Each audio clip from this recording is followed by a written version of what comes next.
What if the hardest loss of your life became the fuel for your greatest mission? Today's guest, Maggie Jackson, knows exactly what that feels like.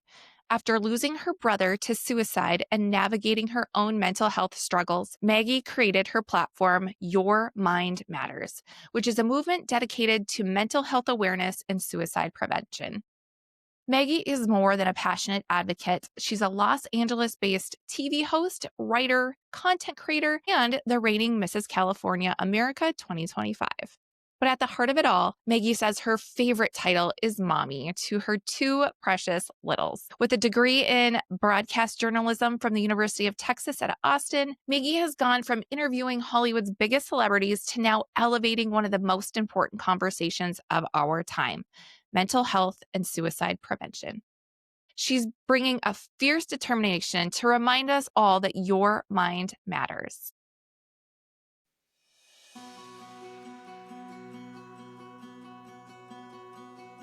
You're listening to Act to Impact with Brandi DeVries.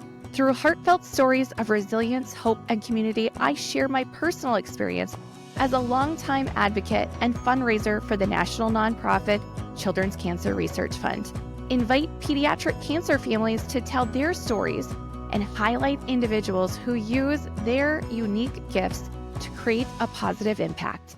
Welcome to Act to Impact. I want to take the time to thank you for listening and sharing Act to Impact. You are helping me to reach more action takers and difference makers, people just like you. So before we dive into this episode with Maggie today, let's pause. Show me that you are an action taker, and that's why you're here. Click the follow button if you haven't yet, and like this episode or leave a comment. I would love to hear your thoughts on the show, specifically this episode with Maggie today. All right, so let's dive in. Maggie, welcome to Act to Impact. You are fresh off the Mrs. America 2025 stage, and it was so exciting to see you compete because I competed in 2023 and was second runner-up. So I know what hard work goes into competing at that level, and you earned a top 6 placement. So congrats on that. Thank you. Yes, I'm so grateful to be here. And yes, the Mrs. America was a whirlwind. It is, Nine right? 9 days away from family and babies, but really there was so much growth that happened personally too. So very grateful for the experience and really proud of the top 6 placement. Thank you. And I'm sure we will talk about some of that growth that you experienced while we were there today and how it relates to your platform, and probably some of that you got to share with the judges as well at Mrs. America. Mhm. So yeah, it's so fun. It is. It's a whirlwind week. I remember though, because for me, it wasn't my first pageant. And I had been to Miss USA and done some other pageants. And so for me, I was like, oh, this feels like vacation because Yeah. they weren't whisking us off to different events off site and that type of thing. And I just remember thinking like, wow, am I competing for a pageant or am I on vacation right now? Because I'm actually getting to read a book and sit by a Yes, pool. there were moments of that, and then making so many new friends. That was probably one of my favorite parts, is now I feel like I have friends for life, that we all have a similar interest in pageantry, and also everyone has a mission or a platform, something that they're fighting for. So it's really cool meeting a group of women like that. Yeah, that is what makes pageantry so special. I love that too. So Mhm. what was your like fireball moment for when you decided that you wanted to compete for Mrs. California America? Yeah, I did a couple pageants when I was a teenager. My grandmother loved pageants. She would drive all around the state of Tennessee volunteering at pageants backstage, helping ladies zip up their dresses. And so it kind of was in my blood of something that I always liked and enjoyed. But after I got married, I assumed that it was over. I didn't even know of the Mrs. system. And then I was on a job with Alyssa Schwartz, who was Mrs. California American. And we were working at the same TV station. And she said, "Do you do pageants?" And I was like, "No, I used to." And she had kind of, said something like, "Well, you look like a pageant girl. I think you should." And I sort of dismissed it at the time. I didn't really think it was for me. And fast forward a couple of months, and it's September, which is Suicide Prevention Month. And I had posted something on my social media about my brother who very sadly lost his life to suicide almost 13 years ago. And she wrote me a message in my DMs saying, "This is why you need to compete in pageants." And she revealed to me that her family has had some mental health struggles too, and that she always hasn't felt comfortable talking about it and was proud of me and inspired by me speaking about it. And it really kind of just felt like the aha moment where it was, yes, I need to do this. I've been wanting to do something, wanting to make an impact, but wasn't always sure the right avenue. So, yes, Alyssa kind of uh, got me started, and she, as a current Mrs. California American, she guided me in signing up, and I won. So, which was really exciting, and it's been amazing. It really has fulfilled a sense of purpose, and um, so grateful that she found me and that we had that conversation to get here. I love that about pageantry, that it really does give women a place to have a voice about things that we're passionate about. And it's nice that we're really looked up to then too in this space, because I feel like people who want to make a difference and want to make an impact, they look for women like us to inspire them and to guide them. And it's, yeah, Hmm. it's just so cool that there is like a community for women to do this and for women to find other women or Hmm. men too. I mean, we can inspire anybody through these Yes. platforms and through I pageantry. I forgot to add that the same month that she messaged me was the exact same month that I had decided to start going to therapy. Even though my brother had passed away over a decade ago, I didn't seek therapy for grief until, yes, last year. And so it kind of felt like the timing, like it was a sign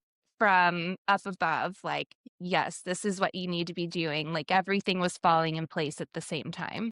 Yeah, I love it when that happens. Yeah, let's talk more about Your Mind Matters, which is your platform. And as we said, it's born out of losing your brother, your own journey. So tell us more about the name Your Mind Matters, what it encompasses, what your goals are with that program, with your platform. Yeah, I named it Your Mind Matters because, as I previously mentioned, over a decade went by without me seeking help myself for therapy or some guidance in dealing with my grief because I didn't really think that I was worthy of seeking help. And the truth is that we all have mental health, and everyone's mind matters.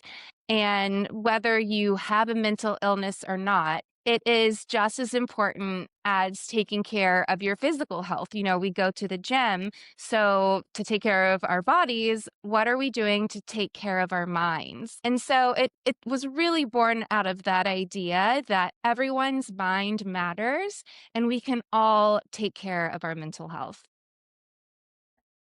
Right now, there's so many different areas of mental health, right? Hmm. There's stigma, there is the therapy, there's suicide and how you talk to people about that. But how do you prioritize what is more important than the other to talk about? Or what is Hmm. your goal around what you want people to take away? Right. Well, my goal is to definitely reduce the stigma. I A lot of people still think it is an uncomfortable topic. And talking about suicide, it's a heavy topic. So it can be a tough conversation to have. And so I believe that sharing my story, I'm also an Ending the Silence presenter for NAMI, the National Alliance on Mental Illness. Where I can go to high schools and middle schools and give a presentation on understanding what someone with mental illness might look like, how to help yourself or a loved one. And then even down to elementary school children, I have a really cute book called Grow Your Happiness that encourages healthy mental health habits that I read to elementary school children so that they can start at an early age discussing mental health and taking care of their minds. I feel like the more we talk about it, the more we normalize it. And that's my goal. Give an example of how you use this book to talk to the younger kids about mental health then.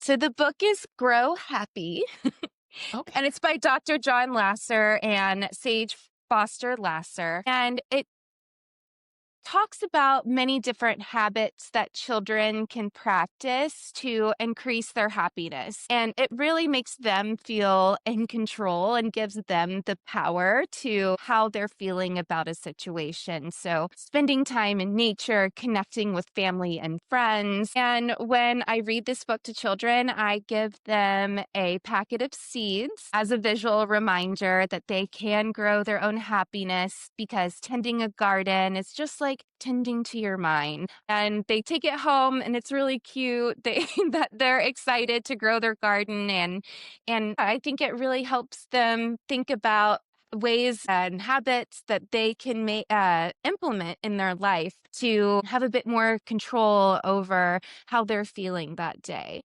Because when Yeah. I was younger, we never talked about mental health in school ever. We talked a little bit about physical health, but we never talked about how to take care of your mind. So I'm really happy to bring that to schools.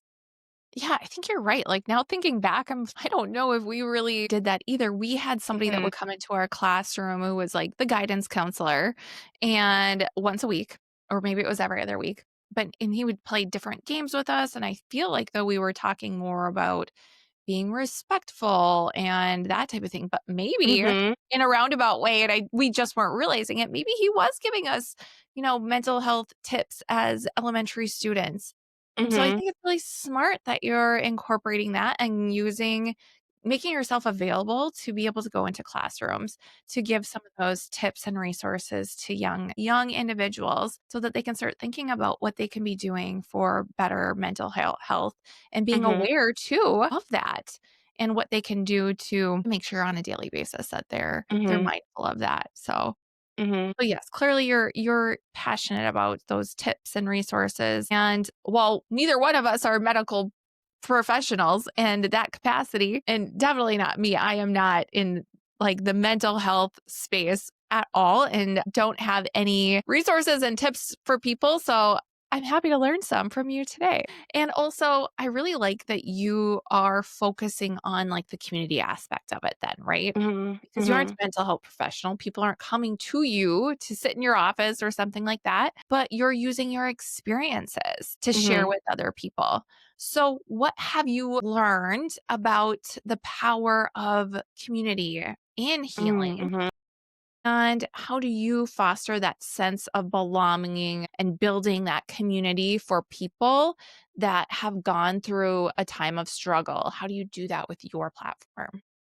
Right. Well, community is so important. 3 out of 5 people personally know someone who's lost their life to suicide. And when I lost my brother, I thought I was the only one. I felt like there was no other person, no other family that we could connect with about this tragic loss. And it really felt isolating. And when I learned that statistic, and also that every 40 seconds someone dies by suicide, I knew that I can't be alone. So becoming trained in the Ending the Silence was a great way to share my story. I also have gone into local organizations, just giving a Your Mind Matters presentation about my story and my mental health journey and what has worked for me. And I feel like that really opens up the conversation to where people feel comfortable sharing about what they've been through, someone that they have lost. And in addition to, maybe even it's just now that they're thinking about sharing their story or thinking about getting help. So really making it an easy, relaxed, approachable environment where people feel comfortable to talk, to share, and be open. Nami and I are working right now on creating some events that we have some in the works where we think we're going to call it Mood Miles, where we get everyone together once a month or once a quarter. And it is just an open place for mental health and nature. We're not sitting in a circle, we're not passing out pamphlets. It's really more of a relaxed, open environment that's less intimidating for people. So hopefully we're able to get that off the ground soon. But yes, just being an open book, really, I think really fosters community too. So you said something that made me prompted a question. With your mental health journey, was it something that stemmed from your brother's passing and his suicide, or were you aware that there was maybe some mental health issues prior to that, and then you just didn't really recognize them until your brother's passing?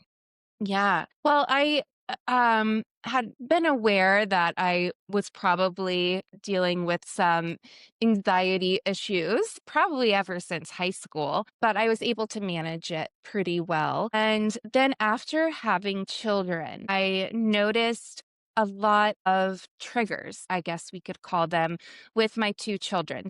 My son and daughter are exactly 2 months or sorry, 2 years and 2 months apart, just like my brother and me. And we were best friends growing up. And so I kept having a lot of moments watching them and parenting them that reminded me of my brother. And it made me feel like I'm not fully healed. And to be the best mom for them, I need to go do that work. And so, yes, it was mostly avoidance up until having children and then realizing how important it was to take care of myself so that I could be the best mom for them. I feel like we hear a lot about that too as moms.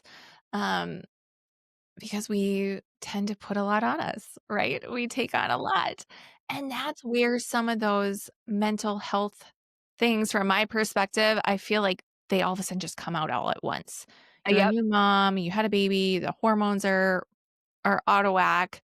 There's changes in your life, and then that's sometimes where women will see some of those triggers, right? So can you talk a little bit more about that, if from a perspective of being a mom, if there is somebody listening that may be thinking, my mental capacity right now is, it just feels off. What are some things that they can do, some things that they can look for, and be Mm. aware of? Yeah. Some things that have worked for me. Well, first, I want to say that it is vital for mothers to take care of themselves and take care of their minds in order to be a full present mother. And we have so much mom guilt. Are we doing it right? Did I ruin the kids? And and there's so much comparison nowadays with social media, and it's really hard to navigate, as you mentioned. And the best thing you can do is be yourself, be your full confident self, and seek therapy if you feel like you need it. And it's great to have a third party to vent to especially after becoming a mom. And some of the things that have helped me are finding community. I feel so blessed that in our town we have what they call a parent education school, and it's held at a local church. But from newborns all the way through being a grandmother, there's a class where you can go and connect with moms that are in similar stage of parenting as you. And that has been so good knowing that I'm not alone in a lot of this parenting craziness. And then also taking time for myself. And that can be different for different people. I love journaling. That has been a tool in my mental health toolbox forever. Walks, runs, without the children, and making that known to your partner, because you definitely need their support when you need that time for yourself to take care of yourself. And the more you can take care of yourself, then the better parent you will be. Yeah, I love that. Those are really good, quick, simple, actionable steps that people can take. I'm a proponent of journaling as well. Do you journal in the morning or the night? So every morning I have a little quick gratitude journal just to get my day started, where I write three things within the last 24 hours that have happened that I'm grateful for or that I've seen. Uh, when my first baby was born, sometimes it was just the cup of coffee that I was sitting. I was so overwhelmed as a new mom, and then also just kind of write some intentions for the day. Then not every night, but as frequently as I can, I'll do a long journal entry in the evening. That's kind of a bit of a brain dump and what I'm worried about and goals and thinking about at that time. Yeah, same. I do all mine at night. And I Hmm. do like this is called the 3-3-3 method, and I learned it from Trish Blackwell, the confidence coach. Shout out to her. Oh, I mean, cool. she is really great. I love her podcast and her tips. So it's like three things that you like, three wins for the day, and then three things you're grateful for, and then three wins that you want to accomplish the next day. I And like then that. sometimes I too will do like a big brain dump at night, depending on Yeah. what my day was like and that type of thing. Hmm. And it's like, I wish I could do more in the morning with journaling just because, but I just don't have that much time. So sometimes Yeah. what I'll do is I'll take a post-it note and that'll be like kind of like my morning journal session. It'll just be like Hmm. one word or an affirmation or something like that. Just a reminder for me for that day, something to be Hmm. grateful for. It's a little bit quicker than having to sit down and write things out. So Yeah. It yeah. probably helps you sleep better too, Yes, to get that all out on paper before going to sleep. absolutely.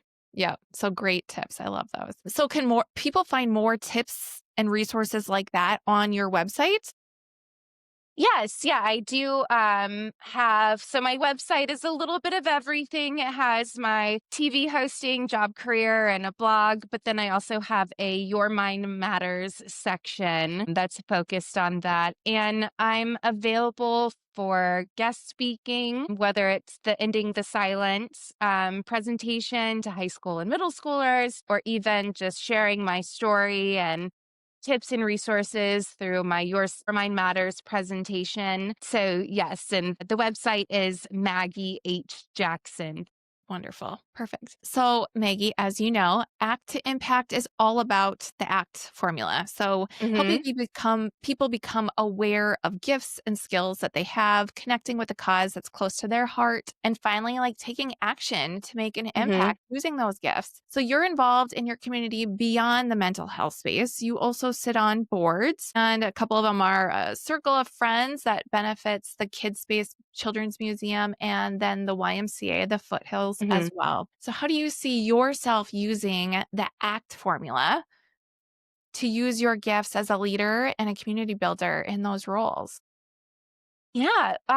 So my degree was in broadcast journalism and I worked in public relations for over 15 years. And one of my goals when we moved to this community was to get to know other parents and get involved. And as I was visiting Kids Space Children's Museum with my family, I noticed that they have an organization called Circle of Friends that supports the museum. And I never really saw much about them in the newspaper. And I was like, I could make a difference here. And so I joined Circle of Friends, which was one of the best things I've done. So many of my friends locally have come from that organization. And yeah, it's been a great, so I was aware of that.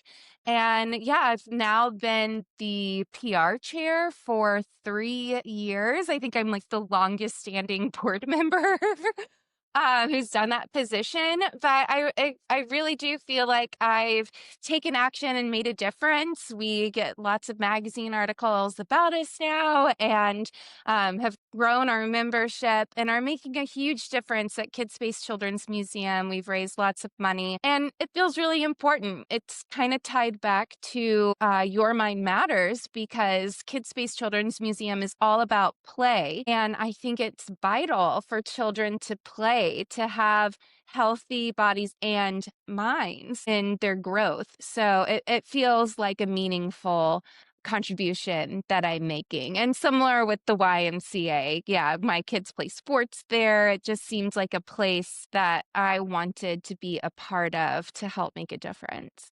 So I'm sure the community is thrilled to have you, and Thank they're you. lucky to have your help and using your talents with them in that way. So as we wrap up here, if you could provide one piece of advice for people looking to make an impact, what would it be? It would be know your values and set your intention. And as women, we can often be spread so thin, taking care of our families. I mean, I don't know if you're like this, but I often become just a yes person if someone asks me to help. And it's really helped in the last few years knowing what are my priorities. My priorities are my values. And then anytime I engage or enter into a new activity or a volunteer role, set my intention with it, and it seems so much more clear and easier. So know your values and set your intention would be my advice. I love that. All right, Maggie, thank you so much for sharing not only your mission with us today, but your heart as well. I can see why Well, you thank you. placed top 6 at Mrs. America. But tell us one more time where people can learn more about Your Mind Matters. Sure. On my website, MaggieHJackson.com. And then also follow me on Instagram and TikTok, excuse me, at Maggie H. Jackson, where I'm sharing what I'm up to there with Your Mind Matters. Your Mind Matters is definitely an important reminder that we are never alone in our struggles. And thank you for talking about that today. And like I said, your community is lucky to have you, and the impact that you're making, not only through your platform, but through your leadership as well. So thank you for being on Act to Impact and inspiring us to care for our minds, like you said, just as we do for our bodies. Thank you. This was wonderful. You've been listening to Act to Impact with Brandi DeVries. If this show ignited your fire and inspired you to take action to make an impact, please share this episode with a friend, leave a 5-star review, or write a review to let others know how the show impacted you. I can't wait to see the action you are taking to make an impact, and I'd love for you to share that with our community. Go ahead and tag me on social media as you are out making an impact in the world. Do you have a story to share and want to be a guest on Act to Impact? I'd love to connect with you.